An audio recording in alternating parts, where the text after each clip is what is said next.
और उसमें यहाँ पे कोचीन शिपयार्ड के क्वार्टरली नंबर्स आ चुके हैं, तो उसी के बारे में हम इस वीडियो में बात करेंगे और जानेंगे कि अब आपको कोचीन शिपयार्ड के अंदर इन्वेस्टमेंट करना चाहिए या नहीं। चलिए शुरू करते हैं। तो देखिए, सबसे पहले अगर हम यहाँ पे कंपनी के टोटल रेवेन्यू की अगर हम बात करें तो पिछले क्वार्टर के कंपैरिजन में यहाँ पे कंपनी का रेवेन्यू 69% से गिरकर 329 करोड़ का यहाँ पे कंपनी का टोटल रेवेन्यू इस क्वार्टर में निकल कर आया है। तो अगर आप देखोगे तो ऑलमोस्ट यहाँ पे अराउंड 70% कंपनी का रेवेन्यू क्वार्टरली बेसिस पर गिरा है। और अगर प्रॉफिटेबिलिटी की बात करें तो 88% यहाँ पे कंपनी का नेट प्रॉफिट गिरकर 28 करोड़ का यहाँ पे कंपनी का टोटल नेट प्रॉफिट इस क्वार्टर में निकल कर आया है। यानी कि ऑलमोस्ट अगर हम देखेंगे जो पिछले क्वार्टर में कंपनी ने अराउंड 250 करोड़ का प्रॉफिट कमाया था, तो यहाँ पे कंपनी का ऑलमोस्ट नी के बराबर यहाँ पे कंपनी ने नेट प्रॉफिट इस क्वार्टर में कमाया है।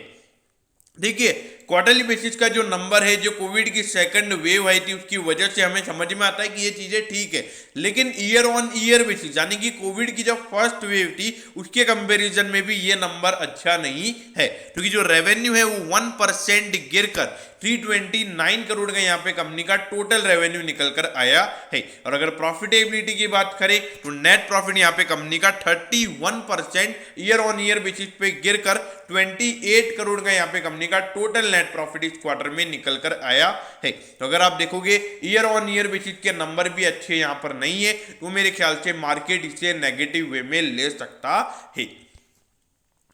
अब देखिए, 4888 करोड़ का इस कंपनी का मार्केट कैप है। अगर आप देखोगे इंडस्ट्री के कंपैरिजन में आपको सस्ते वैल्यूएशन पे मिल रहा है, लेकिन अभी जो यहाँ पे कंपनी का ईयर ऑन ईयर बेसिस पे जो कंपनी का प्रॉफिट यहाँ पर कम हुआ है, उससे कंपनी का अर्निंग पर शेयर कम होगा और प्राइस टू अर्निंग रेशियो हमें बढ़ता हुआ नजर आएगा। लेकिन देखिए, ये आपको हमेशा 10 से 12 के प्राइस टू अर्निंग रेशियो पर ही मिलने वाला है, क्योंकि एक पीएसयू कंपनी है और उसके अलावा अराउंड ये कंपनी 4% का डिविडेंड दे देती है, वहां पर इसके बढ़ने के चांसेस कम हो जाते हैं। अब ये देखिए, पिछले साल अगर हम देखिए, पिछला पूरे फाइनेंशियल ईयर कंपनी के लिए थोड़ा अच्छा नहीं रहा था। कोविड की वजह से यहाँ पे कंपनी के रेवेन्यूज भी गिरे थे और प्रॉफिटेबिलिटी भी वहां पर हमें गिरती हुई नजर आई थी। लेकिन उससे पहले देखिए, उससे पहले तीनों साल कंपनी का रेवेन्यू अच्छे तरीके से बढ़ा है और प्रॉफिटेबिलिटी भी कंपनी की अच्छे तरीके से हमें बढ़ती हुई नजर आई है।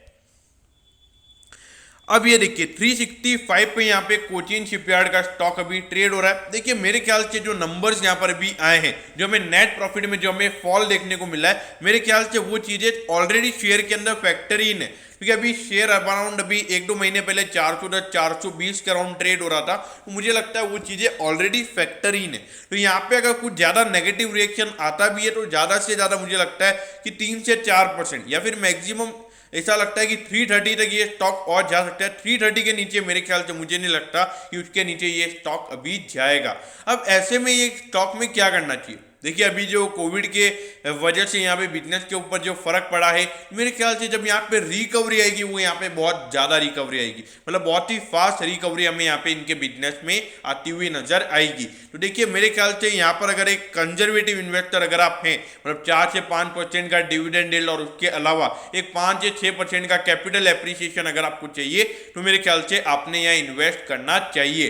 बाकी अगर आप एक एग्रेसिव इन्वेस्टर हो तो आपने स्टॉक को अवॉइड करना चाहिए, क्योंकि यहाँ पर ज्यादा इतना मूवमेंट हमें यहाँ पे देखने को नहीं मिलता है। और अगर एक एग्रेसिव काइंड ऑफ इन्वेस्टर ने 20 से 25% की उनकी मतलब उनको रिटर्न चाहिए होते, तो वो मेरे ख्याल से यहाँ पर रिटर्न टूटने आपको नहीं मिलेंगे। तो दोस्तों, मैं होप करता हूँ कि कोचीन शिपयार्ड के क्वार्टरली नंबर्स के बारे में आपको सब कुछ पता चल गया होगा। अगर आपकी कोई भी क्वेरीज है तो आप कमेंट कीजिए, मैं जरूर आपके कमेंट पर रिप्लाई करूंगा। ओके दोस्तों, thank you, have a nice day.